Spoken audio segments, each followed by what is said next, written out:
When we think about the great scientific figures, people like Marie Curie, we often imagine this sort of smooth path, almost like destiny, right, towards discovery. Yeah, like it was all inevitable. Pure science, pure genius. Exactly. But if you actually dig into the sources on her life, particularly her early life as Maria Sklodowska, you find something, well, completely different. It's not pure light at all. It's a story of immense struggle. Oh, absolutely. It's a story forged in, really intense historical pressures. We're talking political oppression, serious financial hardship, and just devastating personal loss. So for this deep dive, we really want to get into that. We're starting in Warsaw around 1872, a city that was really struggling under the thumb of Tsarist Russia. And that historical backdrop is just crucial, especially for history enthusiasts. You can't grasp her scientific achievements without first understanding the sheer effort it took just to get an education, let alone access to a lab. Right. So our mission today is to explore that, the political fight, the personal cost, the financial burden that, well, it all underpinned her eventual scientific immortality. It wasn't a smooth ride. Not at all. It was decades of grind, as you said. We're drawing on some extensive source material here that really details the sacrifices. And she even said it herself, didn't she? It is pretty hard, this life that we have chosen. That quote really sticks with you. We're going to trace that path from being this poor governess in partitioned Poland, often literally going hungry, to becoming arguably the most famous scientist in the world, and someone who famously turned down a fortune. And that Polish context, the 19th century partitioned Poland, is so vital. Her fight wasn't just personal ambition. For her, getting educated, doing science, it was an act of national defiance. Defiance? How so? Well, Poland had been literally carved up by Russia, Prussia, and Austria. The Russian regime in her part of Poland was actively trying to stamp out Polish culture, the language, everything. So for the Polish intelligentsia, this educated class that had lost political power, the battleground shifted. To ideas. Exactly, to intellectual and social progress. Yeah. It was all driven by this 19th century idea of positivism. The belief that progress comes through science, through practical knowledge, through self-reliance. It wasn't just philosophy for her. It was the core of her being, shaping every major decision later on. Okay, so let's dive into that childhood. Section 1, Polish identity and the cradle of rebellion, roughly 1867 to 1891. You mentioned the intelligentsia, the Skłodowski family was part of that, right? Definitely. Both her parents were educators, well-respected, part of that sort of minor landowning nobility, the szlachta, intellectual status, but not a lot of money, especially into the occupation. And living as Russian subjects, as the sources put it, what did that mean day to day? It meant constant grinding humiliation. Tsarist officials ran the schools. Russian was the mandatory language of instruction. Imagine being a Polish teacher, like her father, forced to teach distorted history, basically saying Poland was just a Russian province, erasing its entire independent past. Wow, that's intense, like psychological warfare embedded in the school day. It absolutely was. And it explains why education itself became this, almost subversive act, a way to keep Polish identity alive. And this is where we hear about Mania's incredible memory, right? Yeah, the story goes that her classmates noticed she could recite a poem perfectly after hearing it just twice. It sounds like a party trick, but it was more like intellectual camouflage. Camouflage? Well, yeah. It let her seem like she was mastering the official Russian material flawlessly, while secretly, she and others were absorbing Polish history, Polish literature, the stuff they weren't supposed to know. Keeping the real culture alive in secret. But this political pressure wasn't the only shadow. There was also personal loss, and quite a lot of it. A tremendous amount. She deeply loved her mother, Madame Sklodowska, but her mother had tuberculosis. And back then, that meant maintaining this really painful physical distance to protect the children. The sources mentioned she was never kissed by her mother. That's heartbreaking. It is. You feel the tenderness was there, but that physical expression was impossible because of the disease. And then tragedy struck hard and fast. Her older sister, Zosia, died from typhus in 1876. Oh, wow. And just a year or so later, her mother finally succumbed to the tuberculosis. Losing a sibling and a parent in such quick succession, especially in that oppressive environment, it's hard to fathom the impact. And as if that wasn't enough, then came financial ruin. Yes, the final blow, really. Her father, Professor Sklodowski, seems to have been brilliant academically, but maybe not so great with money. He invested the family's entire savings, everything, including the daughter's dowries, in some kind of disastrous scheme. What was it? Some risky speculation by a wretched brother-in-law, according to the sources. trying to fund a steam mill or something. Anyway, he lost it all. 30,000 rubles, gone. 30,000 rubles. That must have been an absolute fortune back then. It was everything. It meant Manya and her sisters had no dowry, no social standing, no easy path forward. It guaranteed a life of struggle. You know, looking back, that single event, losing all that money, it seems like it forged something really crucial in her character. That intense focus on income, on self-sufficiency later on. I think you're absolutely right. It explains so much. Even her later refusal of wealth makes more sense when you understand that initial absolute helplessness, that fear of dependency. And this combination of poverty and the political situation, women couldn't officially attend Warsaw University, pushed her towards something really interesting. The floating university. Ah, yes, the Universitet Litości. Sounds romantic, doesn't it? It does. Like something out of a novel. What was it, actually? Well, in a way, it was pretty dramatic. It was a secret underground network providing higher education, mostly for women, right under the noses of the Tsarist authorities.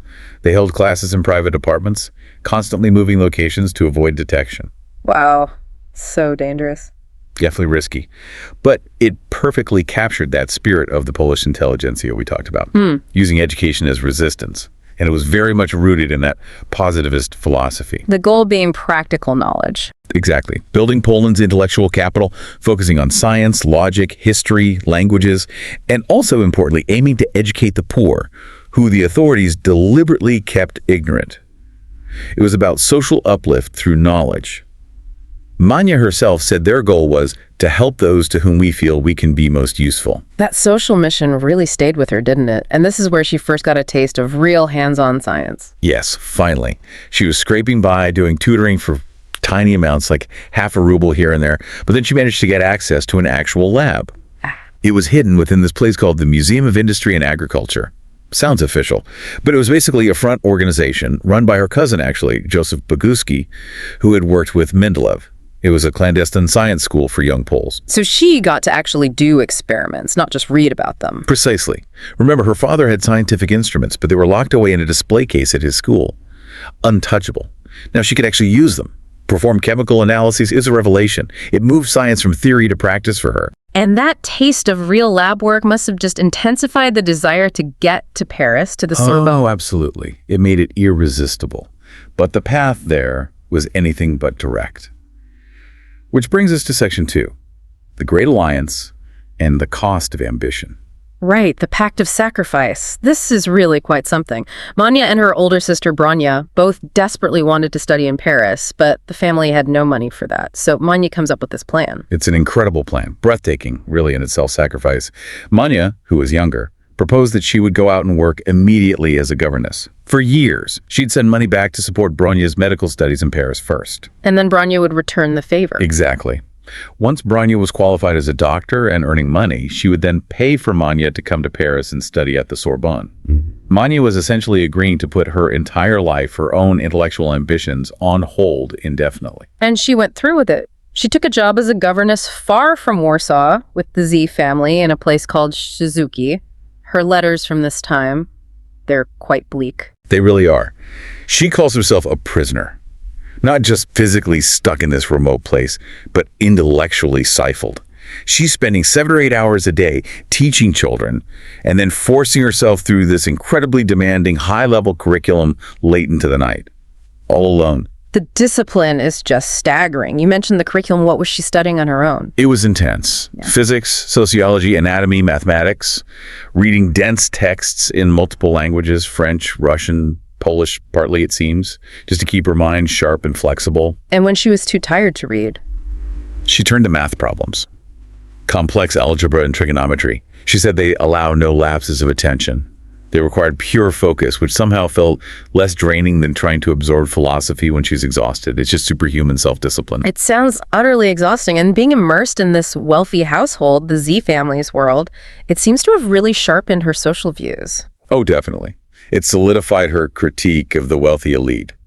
She writes with real scorn about their superficiality, their stupidity, pettiness, or vulgarity. She felt they were demoralized by wealth. It just reinforced her belief that true value was in the mind, in hard work, in integrity, not in inherited status or money. But this period of exile wasn't just about intellectual frustration and social observation. There was also a really significant emotional event, wasn't there? A romance. Yes, a very painful one. When she was about 19, she fell deeply in love with the eldest son of her employers, Casimir Z. And by all accounts, he loved her back. They started making plans, dreaming of a future together. Sounds promising. What went wrong? The parents. As soon as they got wind of it, they shut it down. Completely.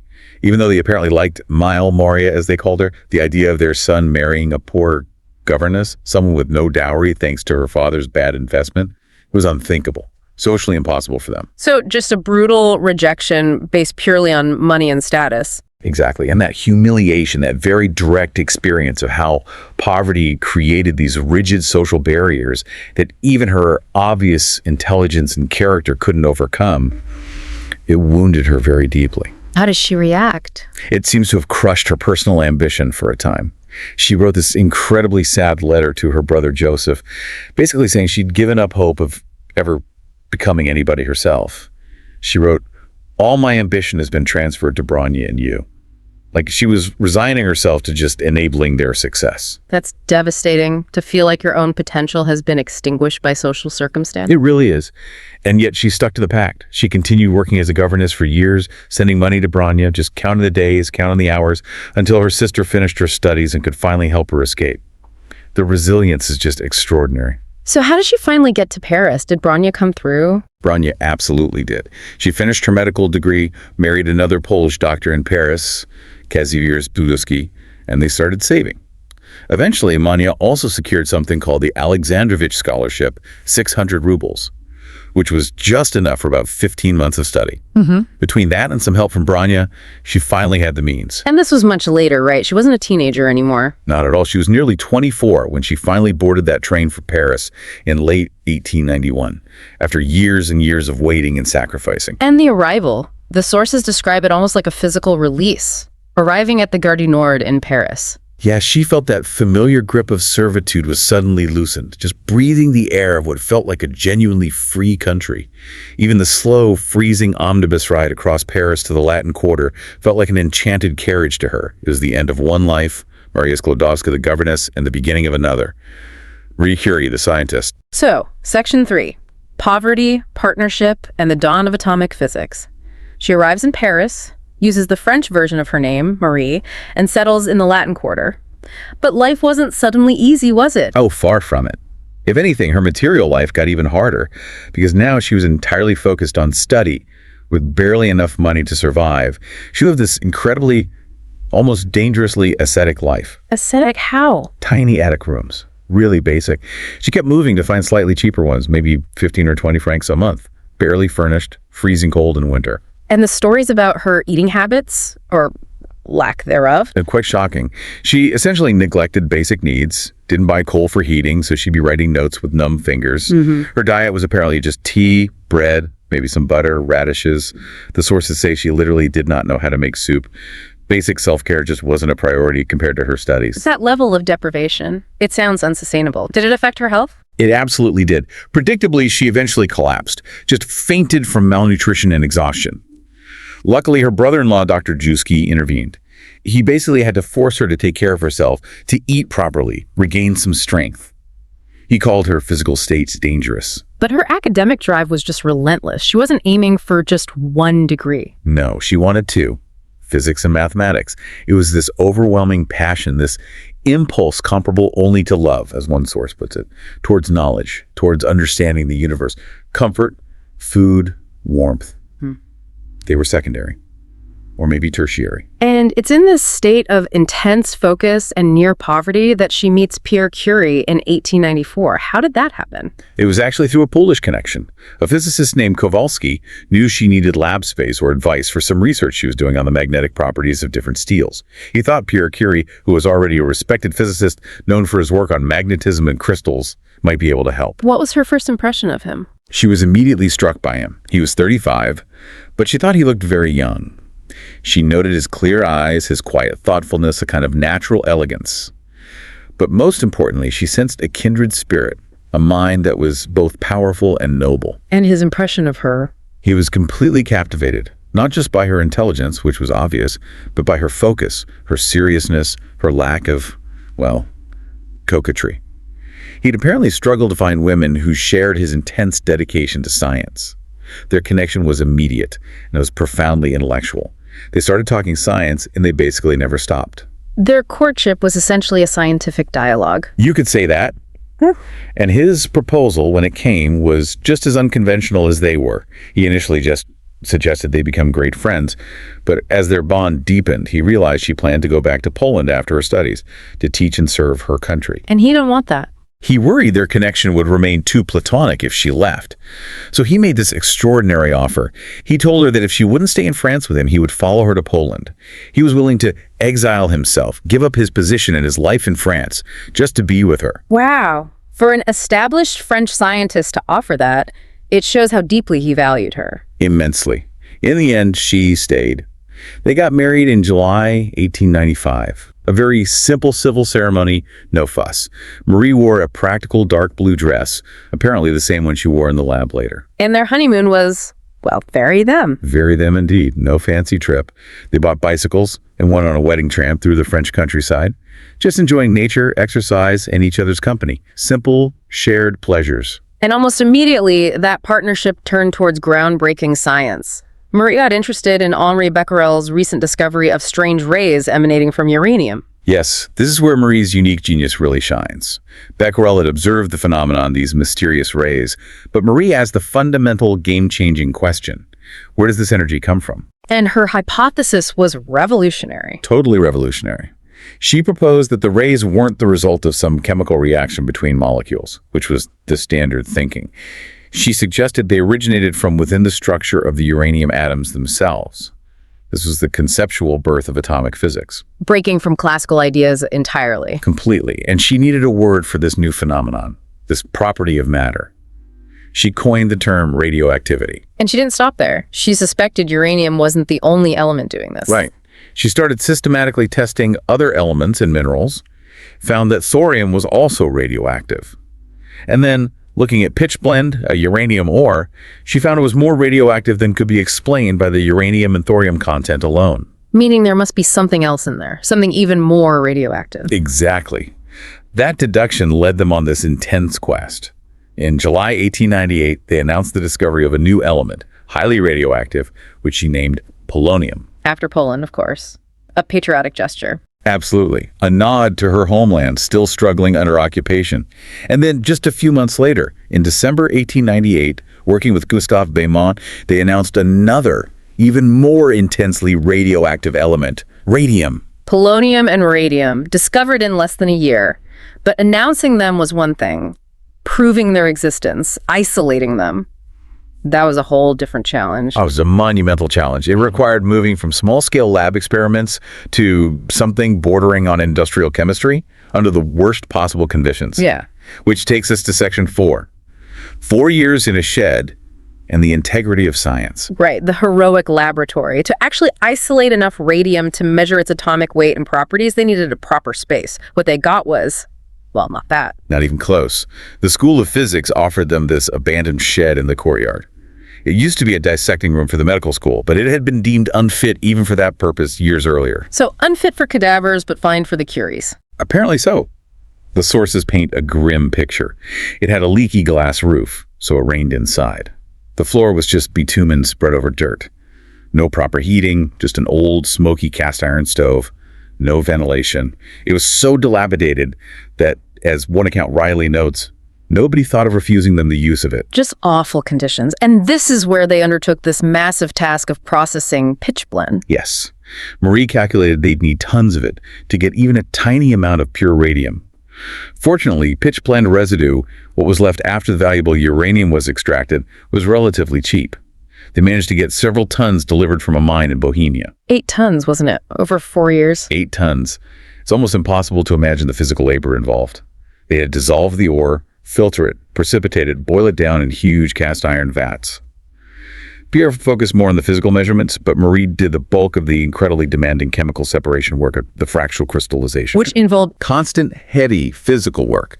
Lifting huge containers of liquids, pouring solutions, stirring boiling mixtures with an iron rod almost as big as herself.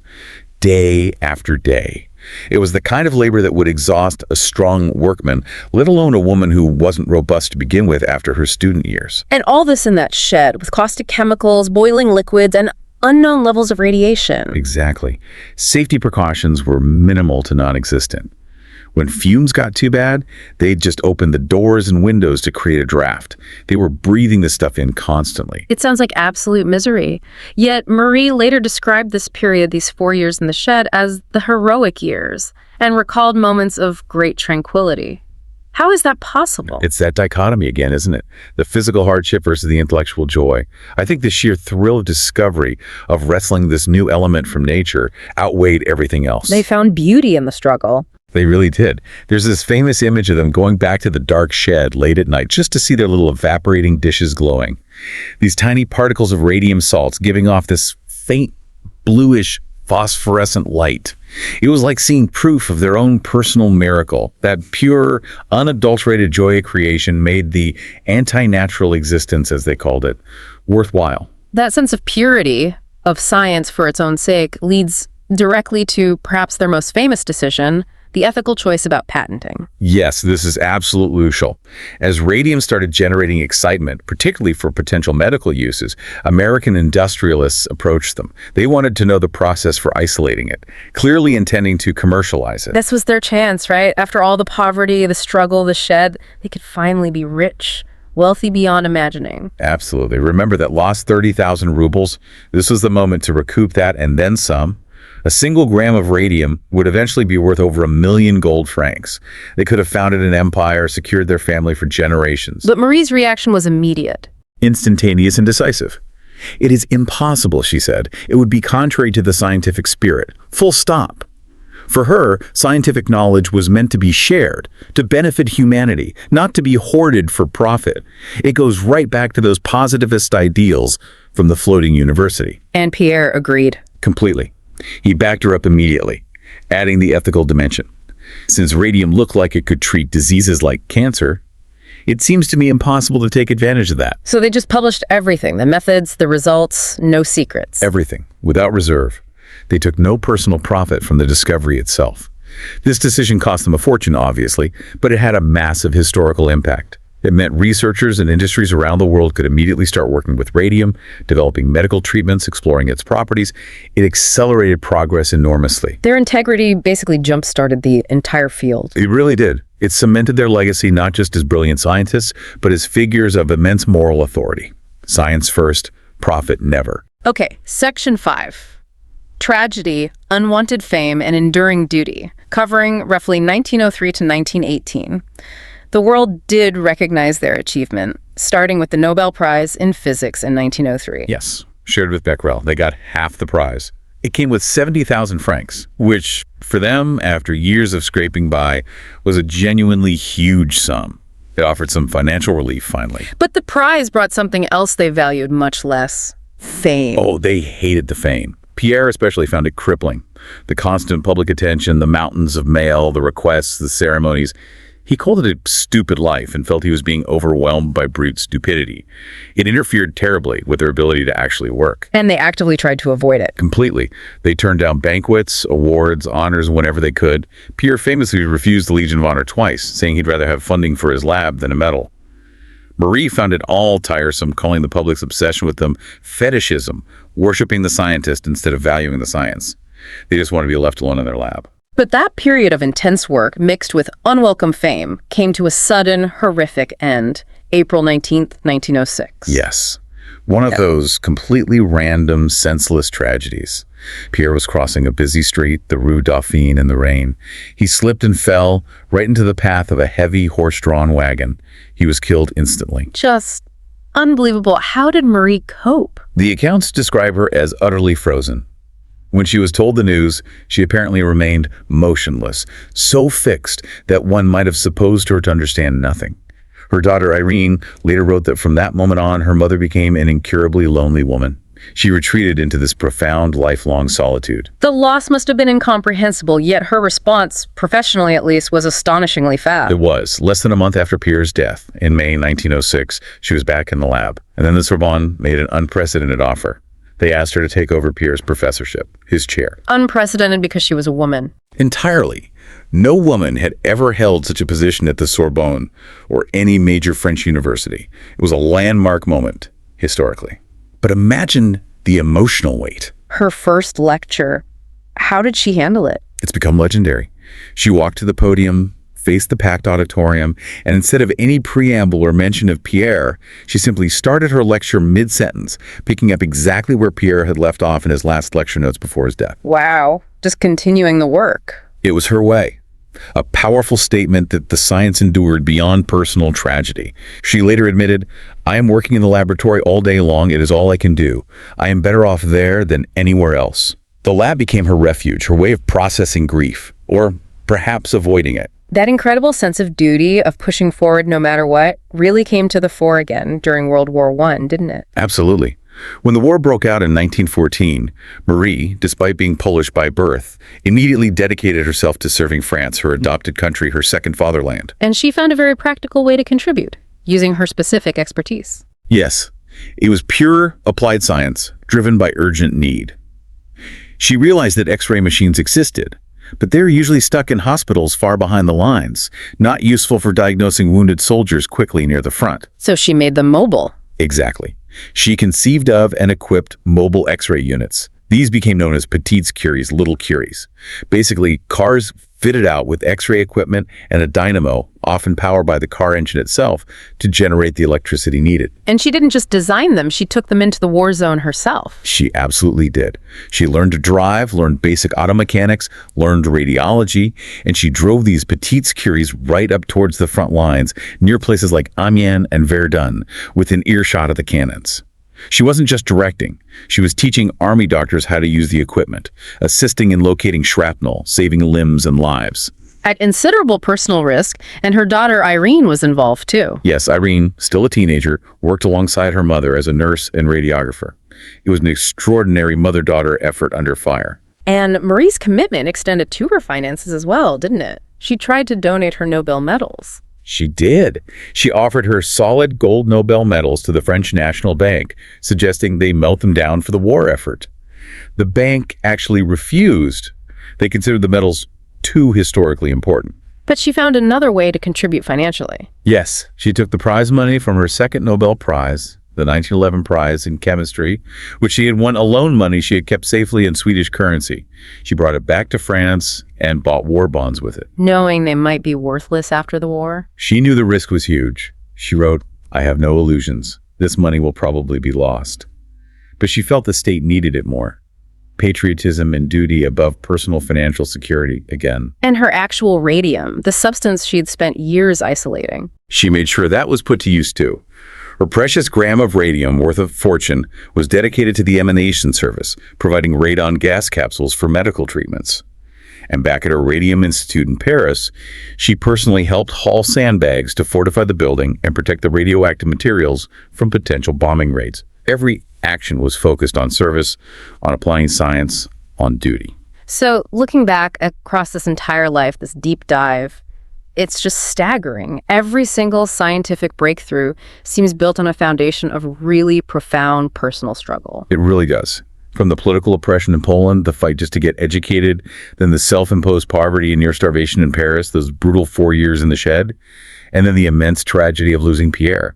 The cost was just immense at every stage. And yet her legacy isn't just the science, is it? It's equally defined by that incredible integrity, the refusal to patent, putting knowledge first, and then the patriotism, the war service. Absolutely. Her life becomes this incredible, almost overwhelming historical answer to the question, what price does genius exact? She paid with her health, undoubtedly. She paid with her peace of mind, certainly after Pierre's death and with the burden of fame, and she deliberately paid with her fortune. Yet she never seemed to regret the path of science itself. No, quite the opposite.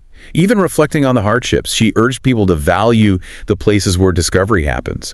She encouraged everyone, if they cared about progress, to take an interest in those holy dwellings to which the expressive name of laboratories has been given. Holy dwellings. That says so much about how she viewed the pursuit of knowledge. It was sacred space for her. It transcended the politics, the poverty, the personal pain. The lab was where the real work, the important work, happened. And thinking about that decision not to patent radium, It really accelerated the science and medicine globally because the knowledge was free. It makes you think about today. It really does. That choice, made back in 1903, feels almost radical now. In our current world, where scientific research is so often immediately linked to patents, to venture capital, to commercialization, could a decision like the Curies even happen today? Would a university allow it? Would funders permit it? It's a tough question. It is. And what would the impact be, if more scientific pioneers today prioritize that scientific spirit, that idea of knowledge for the common good that came out of movements like positivism and the Polish intelligentsia over the immediate drive for profit and intellectual property protection? A really provocative thought to end on. What kind of world would that look like? Thank you for joining us for this deep dive into the extraordinary life and immense sacrifices of Maria Sklodowska, Marie Curie.